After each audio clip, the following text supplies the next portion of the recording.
Just one loss in its last 18 games, and it came to Arizona and their Game 1 starter, Brandon Webb. Bottom first, Jeff Francis seeing Eric Burns with a man on. That man's coming home. It's Stephen Drew. He's hustling like the World Series is at stake.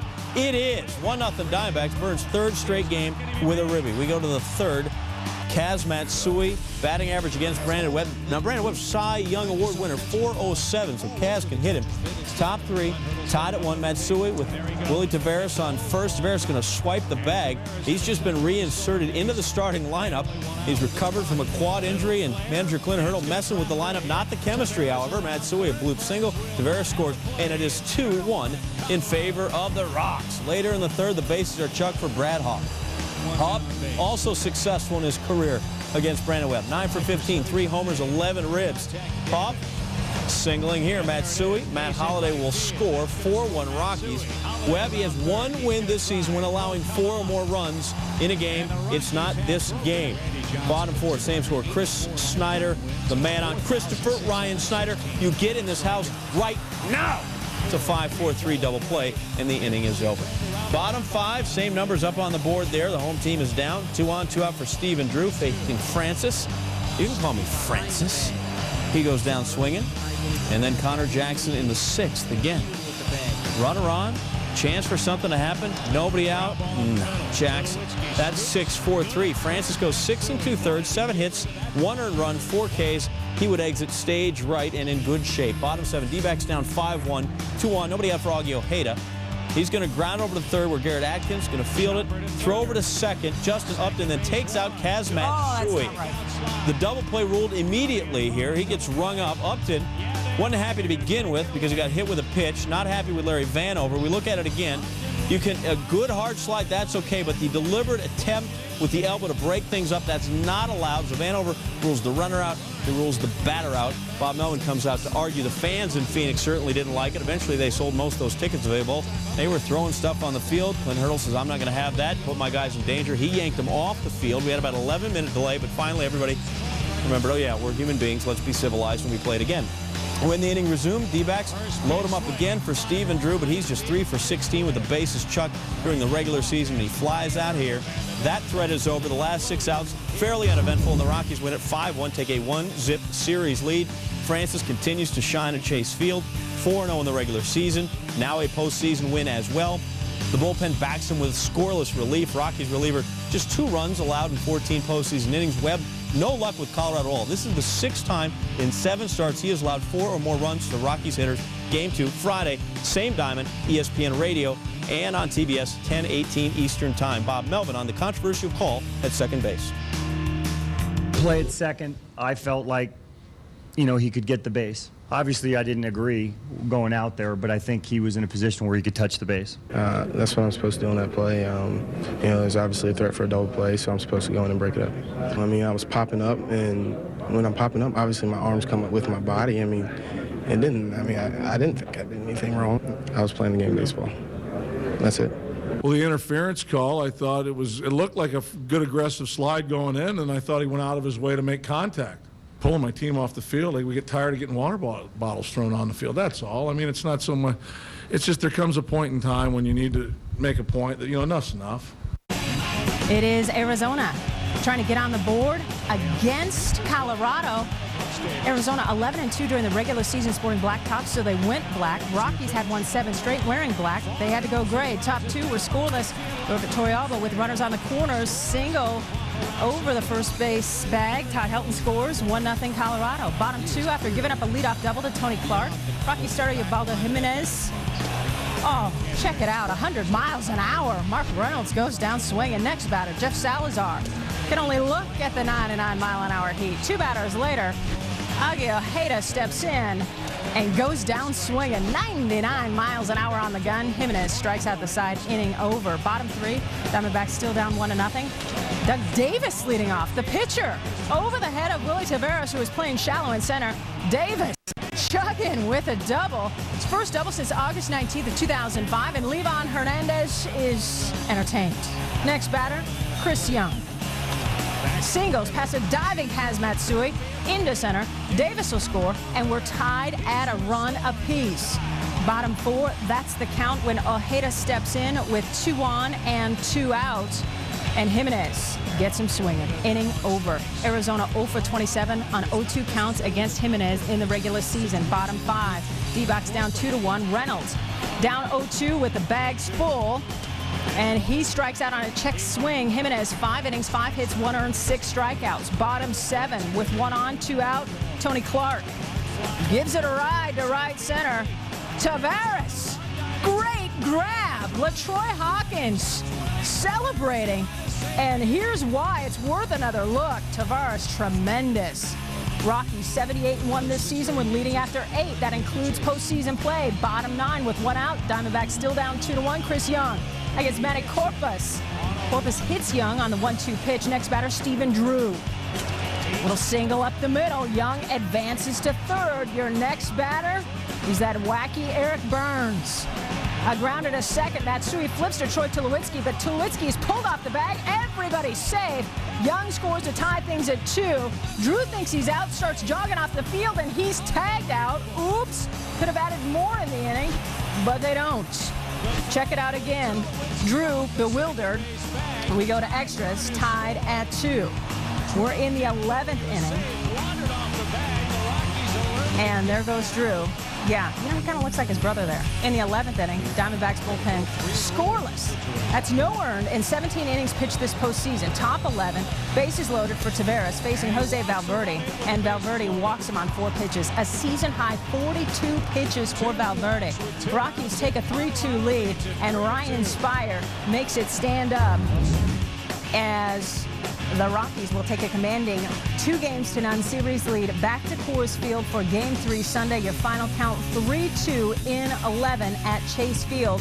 Game 3, Dan Shulman and Dave Campbell will have the call on ESPN Radio starting at 8 p.m. Eastern. First pitch on TBS at 8:37. So Colorado up 2-0 on the strength of tremendous pitching effort of Jimenez. Team had come back from down 0-3 in a series. Diamondbacks trying to avoid that predicament on a rainy night in Colorado. Arizona's Eric Burns looking back to the first 2 games of the series. I think we're a good team. I also don't think the Rockies have outplayed us, because they haven't. Not even close. They've had a little luck go their way. The ball has bounced in their direction. Self-fulfilling prophecy here in the first. Burns lines it hard. But Josh Fogg making the catch, second for the double. Almost got the triple play, but Stephen Drew got back on time. Another look, Fogg, nice snag, turn the double. Rockies fans all over Burns on that quote. Matt Holliday, 1 for 8 in this series, 4 Ks, but gets a big play to meet. Even with derogatory credit, you can own a brand new car. Rockies take an early 1-0 lead. Top of the second, anybody with low live, Augie Ojeda grounds to second, Kaz Matsui wide throw, but Troy Tulowitzki makes the great double play. Please, have mercy. Where's that tape? Another look, and it's a good one. Rockies lend off memory. I think they set a major league record for fielding percentage in the regular season. Turn the double plays. And again in the third, Drew grounds 4, 6, and 3. 3 innings, 3 double plays turned by Colorado. We're in the 4th. Arizona's down 1-0. Mark Reynolds. You have shiny buttons. 1-1 game. Diamondbacks tie it right there. Fogg serves that one up. Still raining. We're in the 4th. They're out of the stuff to get the rain to go away. I think they call it draining gravel. They went out to pay and pack or something. Atkins fist at Ojeda, making a tremendous sliding catch. Can I see that again? Yes, let's look again to see how women feel about it. They like it. I like it. Fernandez appreciates the second baseman's effort. 6th inning, Josh Fogg against Mark Reynolds. Just let it soak in. And that's just another example of the man holding him down. Fogg goes 6 innings, 7 hits, an earned run, 3 Ks, his first career postseason start. And here he is, Yorvit Torrealba, home run. Well done. 3-run dong. Rocks go up 4-1, win by that score, and lead this series by a count of 3-love. So Torrealba had just a .201 average with runners in scoring position in the regular season, Linda. second lowest such average in the National League. Sunday, he came through big. Monday, he and the Rocks can finish this off. By the way, that game Monday, 10 Eastern, Dan Schulman and Dave Soup Campbell on ESPN Radio. The television is TBS. Time now to hear from Todd Helton. We don't care how we do it. We just find a way to win. There's no egos in here. Nobody cares who gets the glory. We're just worried about winning games. I mean, I would just basically stay with my plan. Stay, you know, the look, see the ball, hit the ball. I was just basically waiting for my opportunity, and then finally they give me opportunity. I take advantage of it. You got to tip your hat. You know, it seemed like, and we hit some balls hard tonight. It seems like every ball we hit hard, someone ended up making a good play. You know, that's kind of been the theme of the series so far, is they've gotten that one big hit where we haven't. The pitching feeds the defense feeds the pitching. It works hand in hand. And when you can take the sting out of them early like that, 3 opportunities early, we were able to turn back. I think it helped their momentum, helped their confidence a little bit going in, moving forward. Game 4 of the NLCS, Rockies Diamondbacks, end game of the NLCS. We got brooms already. We got Franklin Morales on the bump for the Rocks. Top third, Michael Owings grounds to short. Troy Tulowitzki, nice try, not going to get him. Owings in the lineup, I'm guessing as much for as bad as his arm. He was the Diamondback starter. Look at Tulowitzki, though, get up on Chris Young, tries to double off Owings, not having there. Tulowitzki, though, as you know, you're at Coors Field, right? It's all about the hops, and he makes a nice one there. Later in the inning, Connor Jackson lines it to center. Owings coming hard. Brown in third, headed for home. Brown-eyed, handsome man. Diamondbacks take a 1-zip lead. It's their first lead in the series since the first inning of Game 1. Rocks have been dominating. Bottom 4, 2-out runners on second and third. Seth Smith is pinch hitting for Morales. Now, he had a big pinch hit in place of Morales in Game 2 of the NLDS, against the Phillies. That was also in the fourth. He comes through again. Good aim there to score. Hopping Tulowitzki. Next batter, Willie Taveras. Grounds to first, and Connor Jackson. That is just a big, fat error at a bad time. Smith to third. The Rocks inning is still alive. Next batter, Kaz Matsui to center. Smith's going to score, and the Rockies now up 3-1. They have 3 in the frame. That one, my friends, is unearned. Next guy up, Matt Holliday. In the last 21 games, that's all during the big streak here for the Rockies. 376, 8 homers, 21 RBI, and, well, how about another one here? He flat Duck Street ones off Owings. Rockies open up a 6-1 lead, 6 in the fourth. Holliday, the curtain call, and now, usually, you know, you don't start counting outs until you got like 9 left. No, the folks in Denver, Broncos are going bad. We are counting outs.